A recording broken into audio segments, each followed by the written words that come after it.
हम बात करने वाले हैं यूपी बोर्ड 2023 मॉडल के सामाजिक विज्ञान में किस किस प्रकार के क्वेश्चन आएंगे। अगर आप इस चैनल पर नए हैं तो सब्सक्राइब करना ना भूलें। तो हम चलते हैं सीधा वीडियो में। सबसे पहले अपना अनुक्रमांक सिंपली तरह से यहाँ 10 डिजिट का लिख देना है। लिखने के बाद मुद्रित पृष्ठों की संख्या, आपका पृष्ठ जो है 11 और +2 मानचित्र है। इसमें मानचित्र यहाँ सिंपली तरह से ऐड किया गया है, इसमें जोड़ा गया है। यहाँ अपना सिंपल तरह से नाम लिख देना है। नाम लिखने के बाद यहाँ कॉपी संख्या है 932। यह कॉपी संख्या है जो सिंपली तरह से अपने बोर्ड बुक में लिखना पड़ता है। और यहाँ देख सकते हैं 2023 मॉडल का है ये सामाजिक विज्ञान। समय क्या है? समय 3 घंटे 15 मिनट, जो कि 15 मिनट आपको पेपर पढ़ने के लिए दिया जाता है। इस पूरे बुक में, इस पूरे पेपर में सिंपली तरह से आपका पूर्णांक जो है 17 नंबर का निर्धारित है।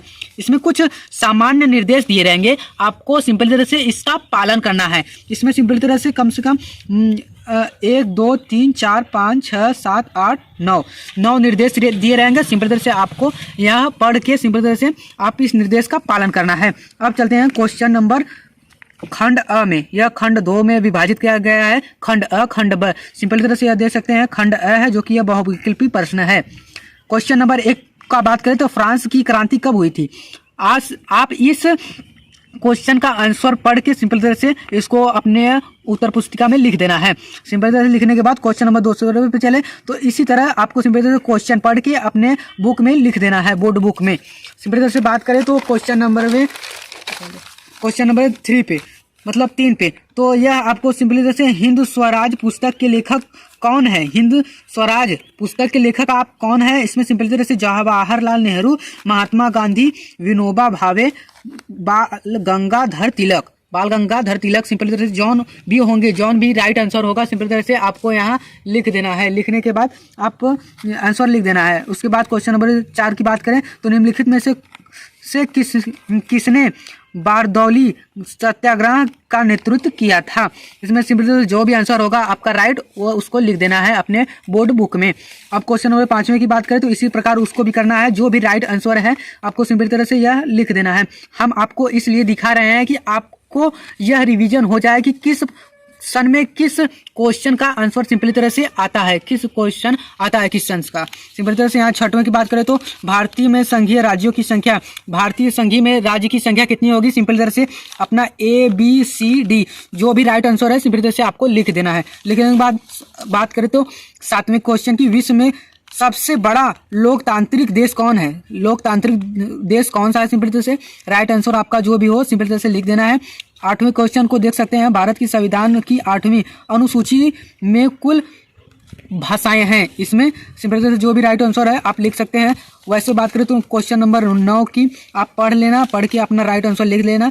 जो भी अपना रिवीजन है सिंपल तरह से आप रिवीजन कर सकते हैं। 10वें क्वेश्चन की, 11वें क्वेश्चन की आप अपने हिसाब से रिवीजन कर लेना। अब बात करें तो क्वेश्चन नंबर 12वें की, यहाँ देख सकते हैं उसी तरह इसमें भी है। जो भी इसका राइट आंसर है सिंपल तरह से लिख देना है क्वेश्चन पढ़ के। और 13वें की बात करें तो सेवाएं को किस क्रियाकलाप क्षेत्रक के अंतर्गत रखा गया था? इसमें जो भी है क्वेश्चन अपना रिवीजन कर लेना। सिंपली तरह से रिवीजन करने के बाद अपने बोर्ड बुक में लिख देना है। क्वेश्चन नंबर 14वें की बात करें तो भारत का अधिकांश विदेशी व्यापार होता है सड़क मार्ग से, समुद्री मार्ग से, रेल मार्ग से, वायु मार्ग से। कौन सा व्यापार, मतलब जो भी व्यापार हो सिंपल तरह से किससे अधिकांश सबसे ज्यादा व्यापार किया जाता है, किस वाहन से? तो सिंपली तरह से अपना राइट आंसर लिख देना। क्वेश्चन नंबर 15 की बात करें तो आपका जो भी क्वेश्चन है पढ़ के आपने सिंपली तरह से अपना राइट आंसर लिख देना है। क्वेश्चन नंबर 16वें की बात करें तो इनमें से किस राज्य क्षेत्र में काली मृदा पाई जाती है? किस राज्य संघ में मृदा पाई जाती है? सिंपल तरह से राइट आंसर को आपको लिख देना है। लिखने के बाद अब क्या करना है, क्वेश्चन नंबर 17 की बात करें तो एजेंडा 21 का संबंध किससे है? क्वेश्चन नंबर 17वें की यह क्वेश्चन है, आपको राइट आंसर पढ़ के लिख देना है। 18वें को आपको पढ़ के राइट आंसर लिख देना है। 19वें आप इस पूरे मॉडल नंबर 2023 के पेपर का रिवीजन सिंपली तरह से कर सकते हैं इस तरह से। अब बात करें तो क्वेश्चन नंबर में 21वें पे क्या है? सिंपली तरह से खंड ब है। खंड 2 में विभाजित गया है। सिंपल तरह से खंड अ बता चुके हैं, खंड ब है ये सिंपली तरह से। क्वेश्चन नंबर 21वें है, भारतीय अर्थव्यवस्था में आर्थिक महामंदी में पड़ने वाली प्रभावों का वर्णन कीजिए। आप इसमें से या तो पहला कीजिए या तो दूसरा, अथवा का यही मतलब होता है कि या तो पहला कीजिए या तो दूसरा। अब बात करते हैं क्वेश्चन नंबर में 22वें की। इसमें भी वही है, या तो पहला कीजिए या तो दूसरा। इसमें जो भी अथवा करके दिया रहेगा सिंपली तरह से उसमें से आपको एक ही करना है, चाहे जो भी। तो इसमें 23वें क्वेश्चन में संसाधनों के धंधाधून प्रयोग ने अनेक समस्याओं पैदा कर दी है, समीक्षा कीजिए। इसमें राइट आंसर जो भी होगा सिंपल तरह से अपना लिख देना है। हम आपको सीधी जानकारी बता रहे हैं, आप इस पेपर को पढ़ के अपनी सिंपल तरह से रिवीजन कर सकते हैं कि इस प्रकार का क्वेश्चन आ सकता है मॉडल पेपर में।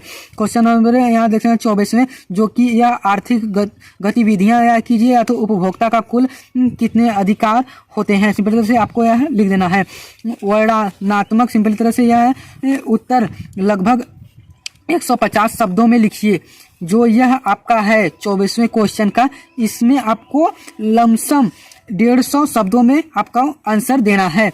अब बात करते हैं क्वेश्चन नंबर 25वें की। लोकतंत्र से आप क्या समझते हैं? जो भी इसका राइट आंसर है आपको सिंपल तरह से लिख देना है किसी एक को। 26वें की बात करें तो इटली का एकीकरण कैसे हुआ, तो सिंपल तरह से इसका राइट आंसर जो भी होगा आप या तो पहला कीजिए या तो दूसरा।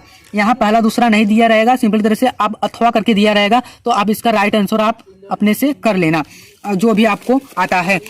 क्वेश्चन नंबर 27 की बात करें तो मृदा अपरदन क्या है? यह दो में विभाजित किया गया है। सिंपल तरह से यह मृदा अपरदन क्या है? भारत में प्रचलित मृदा अपरदन के प्रमुख प्रकारों का वर्णन कीजिए। सिंपल तरह से इसमें दो है, एक ये। सिंपल तरह से आपको दो में विभाजित करके आपको सिंपल तरह से लिखना है राइट आंसर, या तो ये कीजिए या तो ये।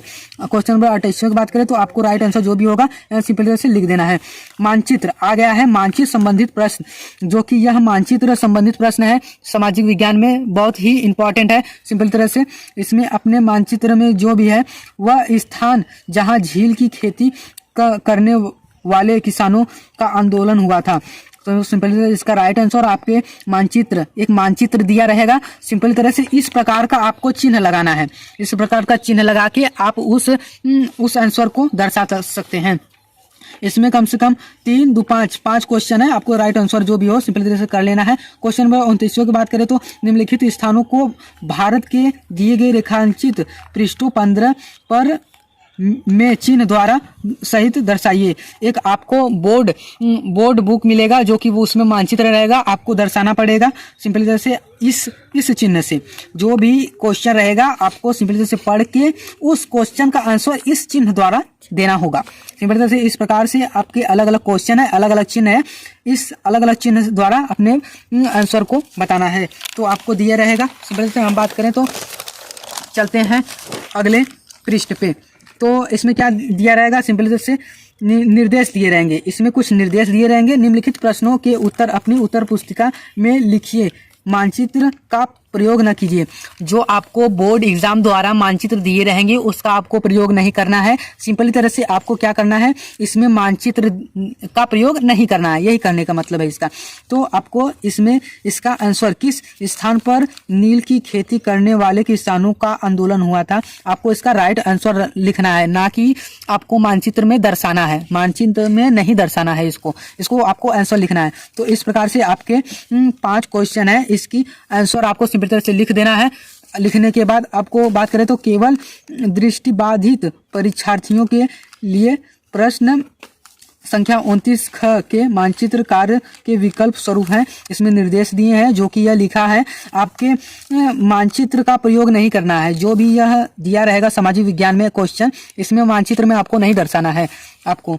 तो इसमें कम से कम 5 क्वेश्चन है, आप इसका राइट आंसर लिख देना है। लिखने के बाद चलते हैं अगले पृष्ठ पे।